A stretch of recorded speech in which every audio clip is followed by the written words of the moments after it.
সবাইকে আমার ছোট্ট ইউটিউব চ্যানেল হেলথ মেসেজে স্বাগতম জানাচ্ছি। আমার এই চ্যানেলে বিভিন্ন ধরনের স্বাস্থ্য সম্পর্কীয় তথ্য আমি দিয়ে থাকি। আজকে আমি একটা তথ্য আপনাদেরকে দেব, সেটা হলো পেপটিক আলসার নিয়ে। আমাদের দেশের প্রেক্ষাপটে আমরা যারা এশিয়ান আছি, যারা আমরা অতিরিক্ত স্পাইসি ফুড, মশলাদার খাবার খাই, তাদের পেপটিক আলসার অনেক বেশি। পেপটিক আলসার কী? আমাদের পাকস্থলীর ভিতরে দু ধরনের মেকানিজম আছে। একটা হলো প্রোটেক্টিভ মেকানিজম, একটা হলো ডিস্ট্রাকটিভ মেকানিজম। প্রোটেক্টিভ মেকানিজম এবং ডিস্ট্রাকটিভ মেকানিজম কি? ডিস্ট্রাকটিভ মেকানিজম হলো অ্যাসিড এবং পেপসিন, অ্যাসিড পেপসিন ডাইজেশন, অর্থাৎ হাইড্রোক্লোরিক অ্যাসিড এবং পেপসিন এই দুটি সিক্রেশন হয়ে পাকিস্তানের ওয়ালকে ডিস্ট্রাক্ট করার চেষ্টা করে, ধ্বংস করার চেষ্টা করে, ক্ষতিগ্রস্ত করার চেষ্টা করে। প্রোটেক্টিভ মেকানিজম হলো মিউকাস, সিক্রেশন অফ মিউকাস, যেটা পাকিস্তানের ওয়ালের চারদিকে ওয়ালটাকে সুরক্ষিত রাখার চেষ্টা করে, and integrity of the cell, অর্থাৎ সৃষ্টিকর্তা আমাদের পাকস্থলীর ভিতরে যেহেতু হাইড্রোক্লোরিক অ্যাসিড থাকে, তাই ওয়ালকে খুব মজবুত করে তৈরি করে, কোষগুলোকে এমনভাবে মজবুত করে তৈরি করে যাতে এটা আমাদের ওয়ালকে প্রতিরোধ করে, এটা প্রোটেক্ট করে। যখন এই ডিস্ট্রাকটিভ এবং প্রোটেক্টিভ মেকানিজমের ভিতরে ইমব্যালেন্স হয়, তখন আলসার হয়। আলসার কোথায় হয়? আলসার পাকস্থলীতে হতে পারে, আলসার ডুওডেনামে হতে পারে। যদি পাকস্থলীতে হয় তাকে বলে গ্যাস্ট্রিক আলসার, যদি ডুওডেনামে হয় তাকে বলে ডুওডেনাম আলসার। আর এই দুটোকে একত্রে বলা হয় পেপটিক আলসার। আলসার হলে কি হয়? আলসার হলে সাধারণত পেটের উপরের দিকে ব্যথা হতে পারে।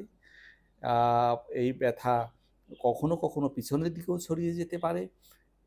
এই ব্যথার সাথে প্রচণ্ড ক্ষুধামন্দা থাকতে পারে, বমি থাকতে পারে, বমি বমি ভাব থাকতে পারে।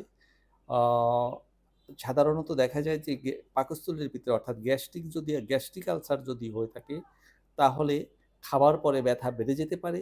ডুওডেনাম আলসার, যেটা ডুওডেনামের ভিতরে হয়, সেটা খাবার পরে ব্যথা কমতে পারে। অর্থাৎ রোগী ব্যথা হলে হালকা কোনো খাবার খেলে ব্যথা কমে, কিন্তু গ্যাস্ট্রিক আলসার ব্যথা খাবার পরে বাড়ে। আর এই আলসার যদি হয়ে থাকে, তাহলে কেন হয়? এটা হওয়ার কারণ কি? আমরা আগেই বলেছি যে ডিস্ট্রাকটিভ অ্যান্ড প্রোটেক্টিভ মেকানিজমের ভিতরে ইমব্যালেন্স হলে আলসার হয়। তাহলে ইমব্যালেন্সটা কি? ডিস্ট্রাকটিভ মেকানিজমটা শক্তিশালী হয়ে যাবে, প্রোটেক্টিভ মেকানিজমটা দুর্বল হবে।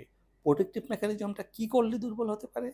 যদি আপনি প্রচুর পরিমাণে মশলাদার খাবার খান, প্রচুর পরিমাণে চর্বি জাতীয় খাবার খান, যদি ধূমপান করেন, অ্যালকোহল খান, যদি ঘুম কম হয়, দুশ্চিন্তা করেন, যদি বাতের বড়ি, ব্যথানাশক ওষুধ বেশি পরিমাণে খেয়ে থাকেন, তাহলে আপনার এই যেটা প্রোটেক্টিভ মেকানিজম, এটা দুর্বল হয়ে যাবে, ডিস্ট্রাকটিভ মেকানিজমটা শক্তিশালী হয়ে যাবে, কারণ তখন অ্যাসিড সিক্রেশনটা অনেক বেশি হবে এবং সেক্ষেত্রে আলসার তৈরি হবে।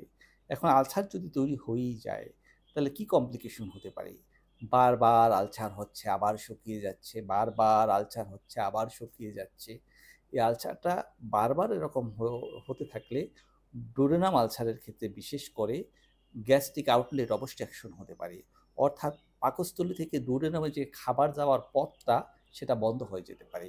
এই রোগীগুলি কী করে? এই রোগীগুলি দেখা যায় খাবার পরে, যেহেতু খাবার পাকস্থলী থেকে ডুওডেনামে পাস হতে পারে না, আমরা জানি আমাদের আমাদের খাদ্যের যে পরিপাকতন্ত্র, তার একটা মুভমেন্ট আছে, যেটাকে আমরা বলি পেরিস্টালসিস মুভমেন্ট। এই পেরিস্টালসিস মুভমেন্ট অ্যানালওয়ার্ডস, অর্থাৎ মলদ্বারের দিকে যায় মুভমেন্টটা, অ্যানালওয়ার্ডস। এখন পাকস্থলী থেকে এই প্রপালসিভ ওয়েতে যে পেরিস্টালসিস মুভমেন্টটা, এটা হবে না ঠিক মতো, আর হলেও খাবার পাস হওয়ার পথ নাই। সে কারণে রোগীর কী হবে? খাবারটা উপরের দিকে চলে আসবে, অর্থাৎ বমি হয়ে যাবে। এবং এই রোগীগুলো দেখা যায় যে গলায় আঙুল দিয়ে বমি করে খাবার ফেলে দেয়, খাবার খেয়ে পেটে রাখতে পারে না। আর যদি পাকস্থলীর ভিতরে আলসার হয়ে থাকে, যেটাকে আমরা গ্যাস্ট্রিক আলসার বলি, সেখানে 5% ক্ষেত্রে কিন্তু ক্যান্সারে পরিণত হতে পারে।